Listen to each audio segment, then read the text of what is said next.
Hello everyone, and thank you for watching my channel. If you like what I'm doing here, please consider subscribing, liking, and commenting. It would really help the channel out quite a bit. Thank you very much. Log entry number 726. This is the story of a journey among the stars. An intergalactic adventure so astounding that even now, as the great drama draws to its close, I find it difficult to believe it actually happened. But the evidence is there. What we have all been through was no bad dream, nor the figment of some crazy imagination. Even now we cannot survive, except by the intervention of a miracle. We could still be pursued, attacked, and totally destroyed. And even if we escape our pursuers, we haven't enough air or food to last the long journey home. When at last we do come within the influence of the gravitational field of the Earth, our vessel will automatically go into orbit round it. At some time, the ship must be sighted, boarded, and salvaged, but none of us will be alive. The craft that is now our home will by then be our flying tomb. So, for the record, I intend to set down a full account of the amazing things that have befallen us. It all began many Earth years ago, during the summer, the northern summer of 2010.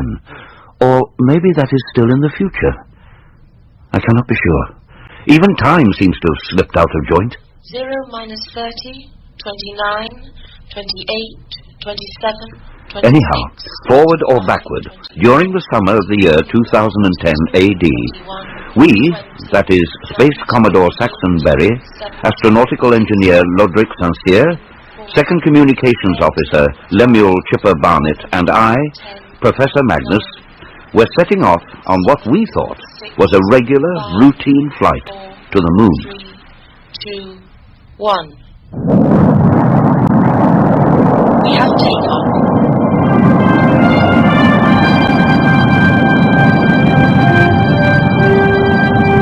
We present Space Force, an intergalactic encounter starring Barry Foster, Nigel Stock, Nicky Henson, and Tony Asoba. Episode 1, The Voice from Nowhere.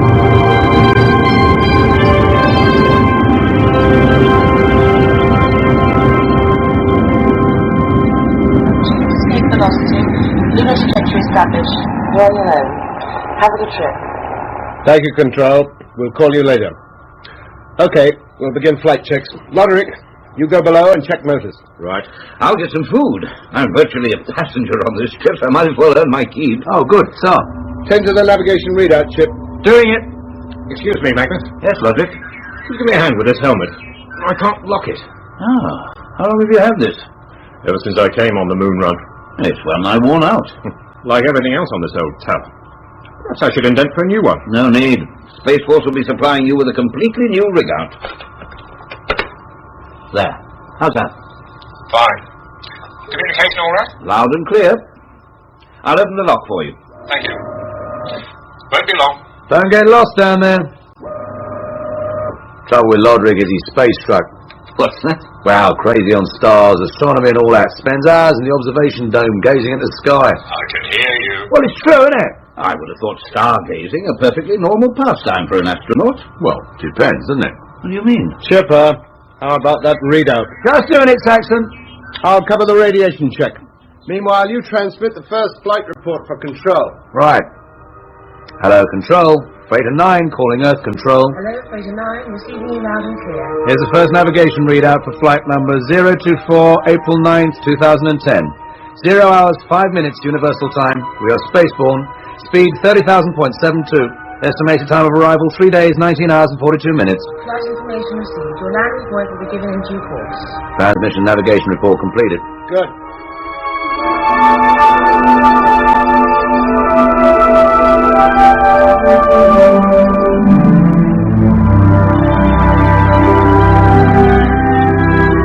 Magnus has prepared some refreshment. Let's relax. It's easier said than done. I'm too worked up. What will it be like, this Space Force? The new ship. Have you seen it? Oh, it's large, very large. The crew's quarters are very spacious. Well, comparatively. Better than this old crock, I bet. Oh, infinitely. Freight ships were never built for comfort. You can say that again. Couple of trips on this run soon knocked all romantic notions of space travel out of me. Not much romance in dumping atomic waste on the moon. Sometimes I feel I know more than a universal flying dustman. And flying dust bin just about describes this old crate. Our Space Force will be different. Latest and best equipment. Most powerful motors ever designed. Enough punch to send us to the end of the solar system and back. We should live that long. Well, it'll be exciting work. Exploration of new moons and planets. Is this a deep probe? Yes. How far? Well, we'll know when we're briefed, after we've touched down on Moonbase. Why all the secrecy? I didn't plan the trip. I've merely been appointed to command it. What are we letting ourselves in for?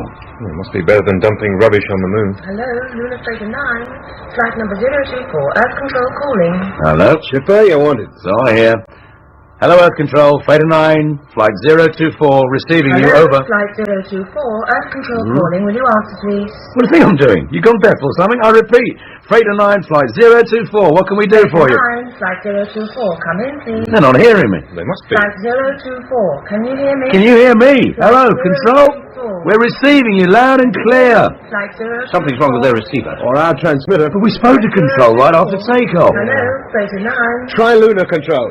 Hello, Luna, Freighter 9, Flight 024, calling Lunar Control. Need your assistance. Come in, please. If we establish contact... Hello, Earth Control. Lunar calling. Now, Luna thinks we're Earth. Hello, Lunar. We have lost contact with Freighter 9. Can you help? Hello, Luna. Hello, Earth. This is Freighter 9. We monitored We- your contact with Freighter 9 immediately after takeoff. Reception was good then. It's not their receivers. Must be our transmitter. Listening watch, Lunar. We'll do the same and call you in a few minutes. Chipper, you ground tested this equipment before takeoff. Of course I did. And what do you think could be wrong? Dunno. We're pumping out bags of power. It's as if we've no antenna. Oh, that's it. A fault with the antenna. What? Probably hasn't emerged. Got stuck. It's happened before. Then how did you raise control after takeoff? Well, we were so near to Earth, they'd have picked us up if we'd been transmitting on a length of string. Can you check the aerial now? From in here? Well, according to the Amis, the aerial's working. Lodrick, Yes? go to the forward televiewer. See if the antenna's in place. No good. Why not? Televiewer's vision is blocked by the curve of the ship. Antenna can't be seen from inside. Not even from the observation dome? No. Then somebody will have to go out and inspect it. No contact with control means no automatic navigation, no progress reports, no assisted landing procedure, nothing. We'd have to manhandle the ship. Somebody must go outside then. Put your suit on. Yes. Me? Your electronics and communications officer. Yes, I'll go. No, Lodrick, this is Chipper's job. But I've never been outside. Not out there, in space. All astronauts are trained for it. Yes, but how many of them ever have to do it? Except in an emergency. This is an emergency.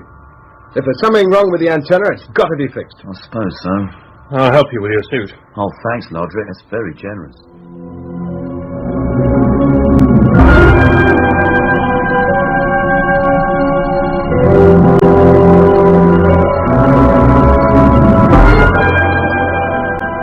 Remember, Chipper, it's perfectly safe. Just make sure your safety line is secure. Thanks for the encouragement. Now, if the antenna needs repair, and you want help, Lodrick or I will join you, but don't call us out unless it's essential. Oh, great. Now lock your helmet. How's communication? Loud and clear. All right. Open the airlock. Good luck, Chipper. Take it slowly now. You sure you wouldn't like me to go with him, Saxon? If he needs you, he'll ask. Yes, sir. How is it, Chipper? Okay. You can start pumping the air out. Spacesuit inflating. That's it? Everything okay? Yes. Have safety line. Torch. You can open the cage and let me out. Don't move a step until your line is secured. Doing it. Done. Away you go then. Lodrick, stand by the forward televiewer. See if you can follow his progress. Right. What a sight.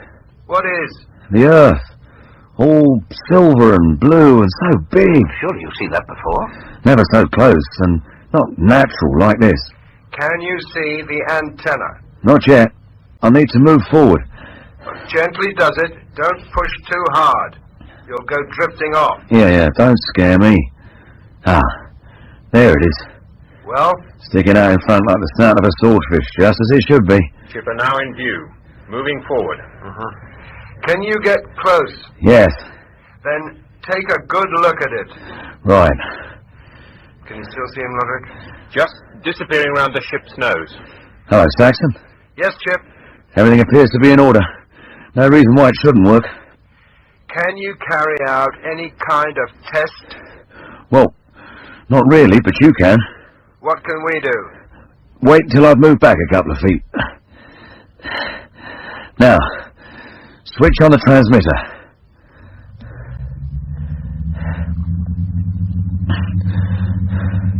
How's that? What does the aerial ammeter read? 9. No reason why it shouldn't be working. Hello, Earth.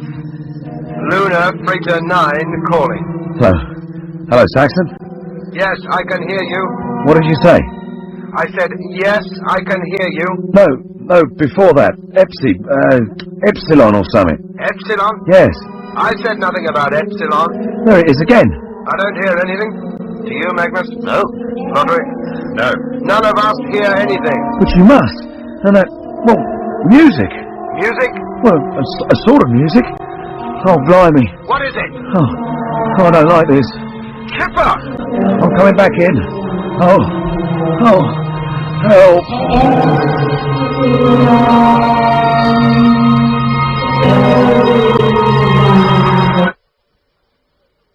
Chipper, can you hear me? Hello, Lunar Freighter 9. It's Earth Control at last. They've heard us. You left the transmitter on. Hello, Earth Control. Freighter 9, Flight 024. Can you hear me? Loud and clear. Where have you been? Having a little trouble right now. What kind of trouble? That's what we're trying to find out. Electrical or mechanical? Listen, we'll call you back. Chipper! Roger. Chipper! I think he must have passed out. I'll have to go and fetch him back. Be careful. Prepare the airlock while I get my suit on.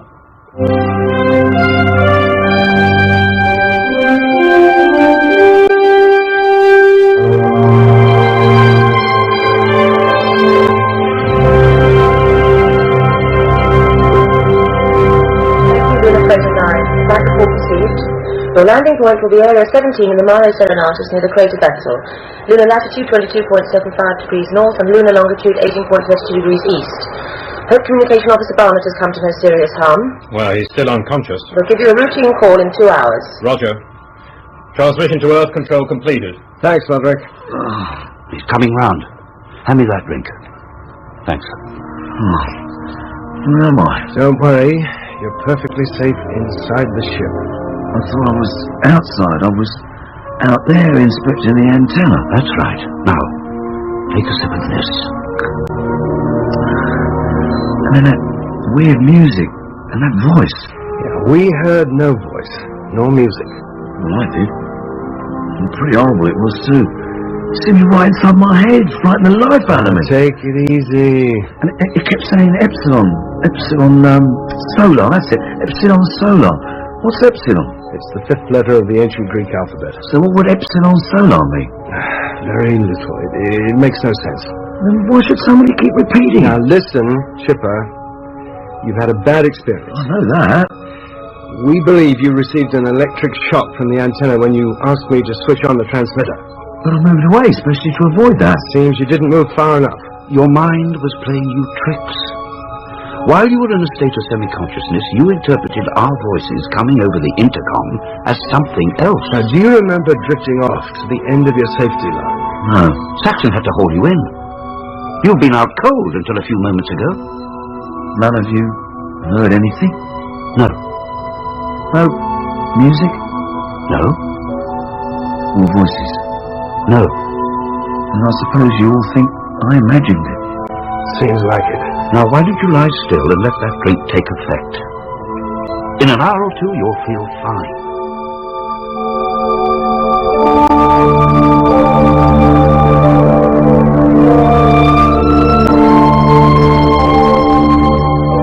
Lunar Freighter 9, Flight 024, calling Lunar Control. Hello, Flight 024. You're loud and clear. Routine report number 27, flight number 024. Time since takeoff 2 days, 13 hours, 54 minutes UT. All well here. The normal landing procedure will be in 10 hours, 50 minutes from now. Retrograde motors will be fired and landing speed controlled by us. Am I understood? Normal landing procedure beginning in 10 hours 15 minutes from now. Landing point 17 near Crater Bessel. Correct. We'll carry out final inspection of ship and cargo and call again 2 hours before landing time. Roger. And good luck. Flight report transmission completed. Good. 10 hours to landing procedure. Plenty of time to carry out routine inspections. I'd like to come with you, if I won't be in the way. Nothing much to see, Magnus, but you're welcome. Just put your helmet on. Oh, thanks. And you two can take it easy for a bit. I'd like to go into the observation dome for a while. Certainly. Enjoy your stargazing. Come on, Magnus. Let's get below. You staying here then, Chipper? While you're stargazing, I shall indulge in a little TV gazing. I brought 3 new videos this trip, and this is the first chance I've had to see even one of them. Not old Western films. You like stars, I like old westerns. Didn't you bring anything this time? Yes, I did. Here. What's that? It's a Cassegrainian. Very rare. 18th century. It's like a telescope Nelson held to his blind eye. What could you do with a thing like that? It was used for some serious work in its day. But not at sea. No, it's the wrong kind of instrument for that. This is an astronomical instrument. Wouldn't show much, would it? Telescope that size. Oh, I admit it's only a 3-inch mirror. Well, not a mirror really. It's highly polished metal. But it worked very well when I tried it down on Earth. Where'd you get it? Picked it up at an auction. I expected to perform even better up here, outside the Earth's atmosphere. How many of these things you got now? 17. All ages and sizes. But mostly 19th century. This is the oldest. You're dying to try it out. Is there room for it in the observation dome? Just. We'll have a good time. You too. See you later. Enjoy your westerns. Not off. I'll have that then. A Magnificent 7. That'll do for a start.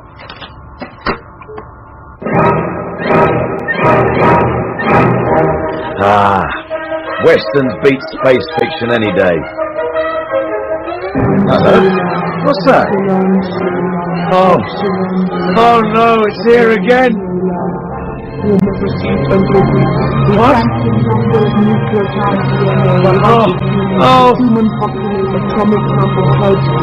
Saxon! Magnus! Help!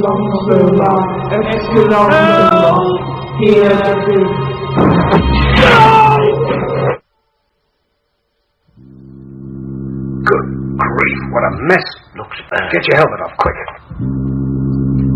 Loderick, when you've got your helmet off, get the first aid box. Yes, sir. Hey, Chipper, come on, wake up. The TV, it's completely wrecked.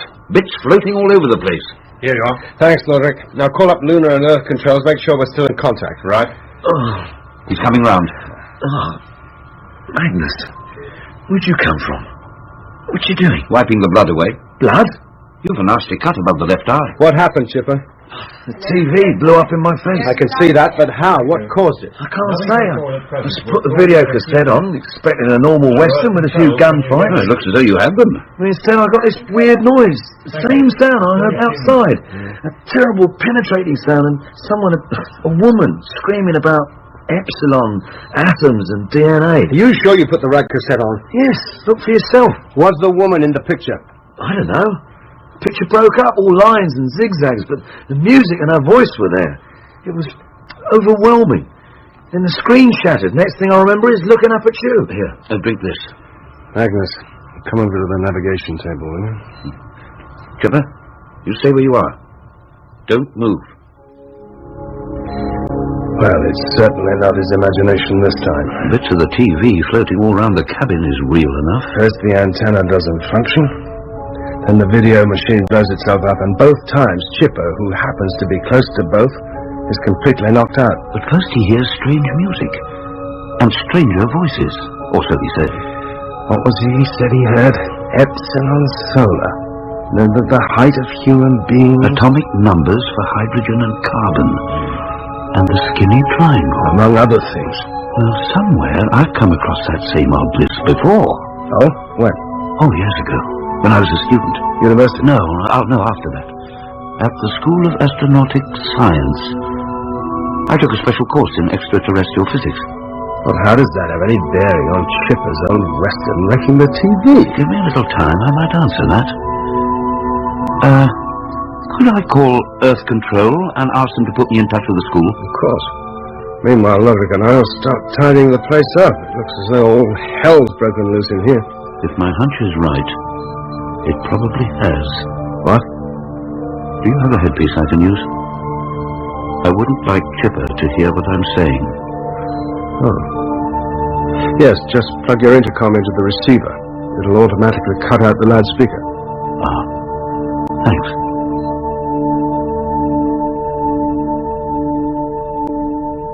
Well, did you get what you wanted?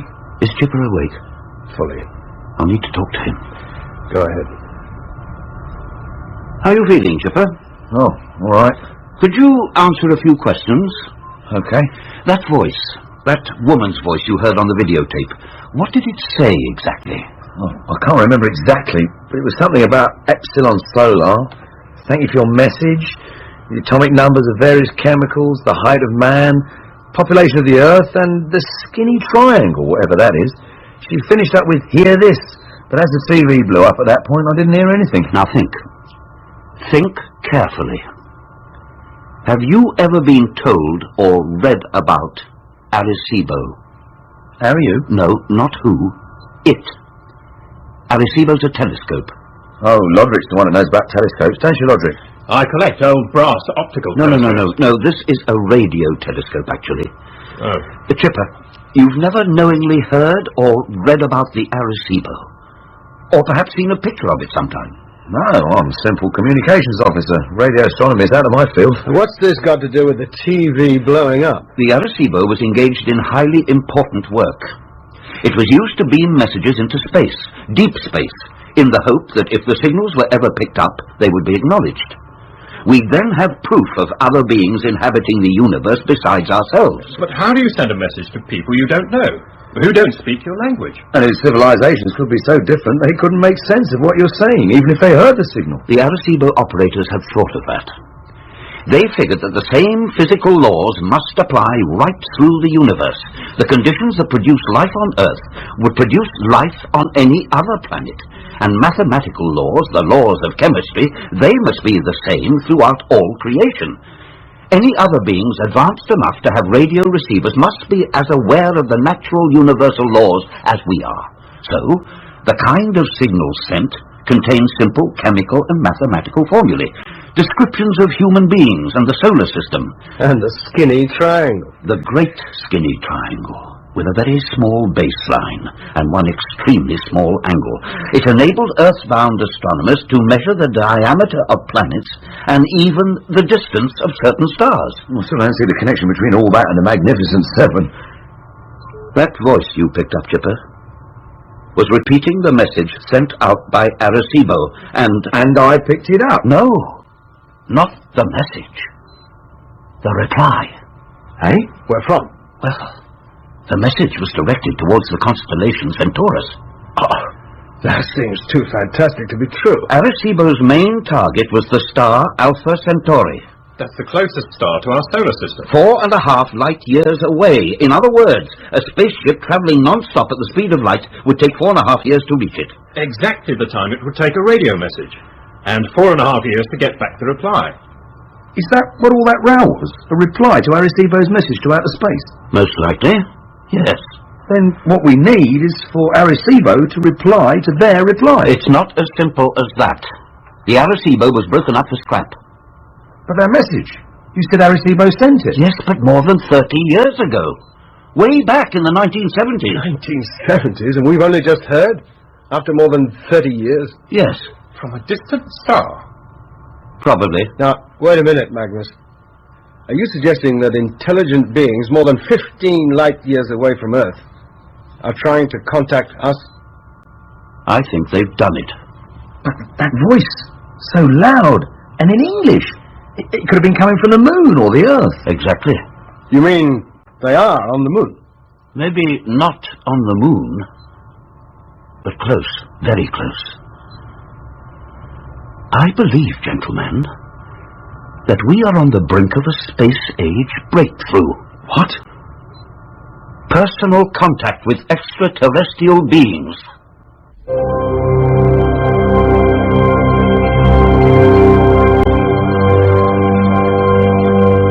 In that episode of Space Force, Chipper was played by Nicky Henson, Magnus by Nigel Stock, Saxon by Barry Foster, and Lodrick by Tony Osoba, with Wendy Murray and Teresa Stretfield.